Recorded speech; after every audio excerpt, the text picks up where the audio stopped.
Hello guys, എല്ലാവർക്കും സുഖമല്ലേ? പുതിയൊരു വ്ളോഗിലേക്ക് സ്വാഗതം. ഇന്ന് ഞാൻ വീട്ടിലുണ്ടാക്കുന്ന സാധാരണ ഉണ്ടാക്കുന്ന ചിക്കൻ കറിയുടെ റെസിപ്പി നിങ്ങൾക്ക് പറഞ്ഞു തരട്ടെ.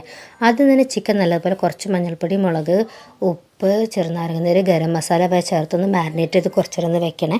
അപ്പോൾ നമ്മൾ ചിക്കൻ വെന്ത് കഴിയുമ്പോൾ ഉള്ള ഒരു വെള്ള കളർ ഉണ്ടാകുമല്ലോ, അത് കുറഞ്ഞ് കിട്ടാൻ ഇങ്ങനെ നേരത്തെ മാരിനേറ്റ് ചെയ്ത് വെക്കണം, നല്ലതാണ്.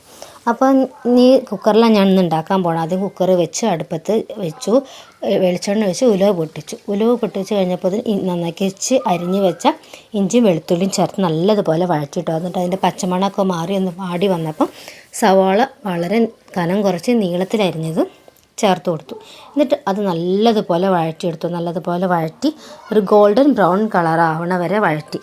എന്നിട്ടാണ് ബാക്കിയുള്ള പൊടികൾ ചേർത്തത്. അത് മഞ്ഞൾപ്പൊടിയും മുളക് പൊടിയും പിന്നെ ഗരം മസാലയും ചേർത്തു. ഇതിൻ്റെ ഇടയിൽ പച്ചമുളക് ചേർത്തു. എന്നിട്ട് നല്ലതുപോലെ വഴറ്റിയെടുത്തു കേട്ടോ.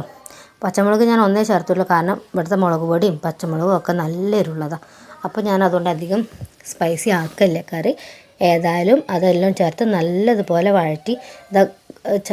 സവാളൊക്കെ അതൊരു ഗോൾഡൻ ബ്രൗൺ കളറായി വരുന്നത് കണ്ടില്ലേ? ഇങ്ങനൊരു കളറിലേക്ക് എത്തുമ്പോഴാണ് കറിക്ക് കുറച്ച് ടേസ്റ്റ് എനിക്ക് എപ്പോഴും തോന്നിയിട്ടുണ്ട് കേട്ടോ.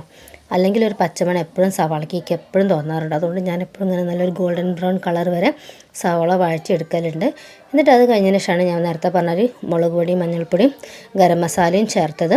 ഇത് ഞാൻ നേരത്തെ മുളക് പൊടിയൊക്കെ നമ്മൾ മാരിനേറ്റ് ചെയ്തപ്പോൾ ചേർത്തിട്ട് അതിൻ്റെ അളവ് അനുസരിച്ചാട്ടോ ഞാൻ ഇവിടെ ചേർത്തത്. അത് നിങ്ങൾ എടുക്കുന്ന ചിക്കൻ്റെ അളവ് എത്രയാണോ അതിനനുസരിച്ച് നിങ്ങളൊരു പാകത്തിന് ചേർത്താൽ മതി. എന്നിട്ട് ഇതിൻ്റെ പച്ചമണം മാറി വരുമ്പോൾ കുറച്ച് സവാള നിങ്ങൾ മാറ്റി വയ്ക്കുക. നമുക്ക് കുറച്ച് നേരം കഴിഞ്ഞിട്ട് അരച്ച് ചേർക്കണം. അരച്ച് ചേർക്കുമ്പോൾ കറിക്കൊരു കുറുകൽ പോലെ കിട്ടും. എന്നിട്ട് നമുക്ക് ചെയ്യാനുള്ളത് തക്കാളി ഉണ്ടല്ലോ, തക്കാളി ചെറിയ കഷ്ണങ്ങളാക്കി കുറച്ച് വെള്ളം ചേർത്ത് നല്ലതുപോലെ പേസ്റ്റ് രൂപത്തിൽ അരച്ചെടുക്കാം. എന്നിട്ട് ഇത് കറിയിലേക്ക് ചേർക്കുക.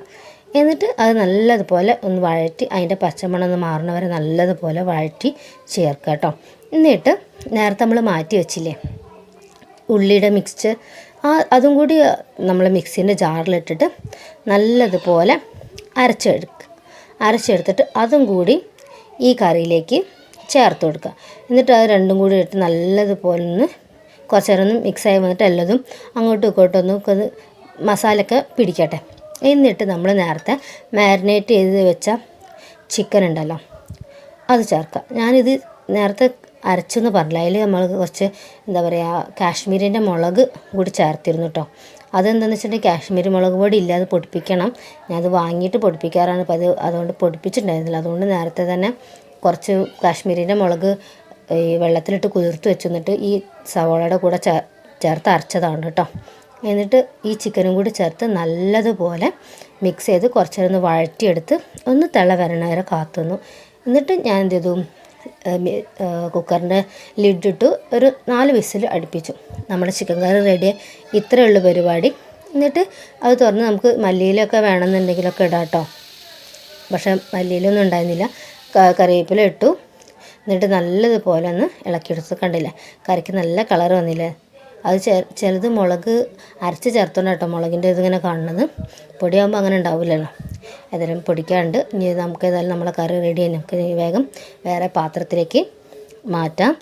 നിങ്ങൾക്ക് എല്ലാവർക്കും ഇഷ്ടപ്പെട്ടു എന്ന് വിചാരിക്കുന്നു. റെസിപ്പി സിമ്പിളാണ്, ടേസ്റ്റുമാണ്. നമ്മളെ പൊടികളുടെ പാകമൊക്കെ നിങ്ങളുടെ ഇതിനനുസരിച്ച് ചേർത്താൽ മതി കേട്ടോ.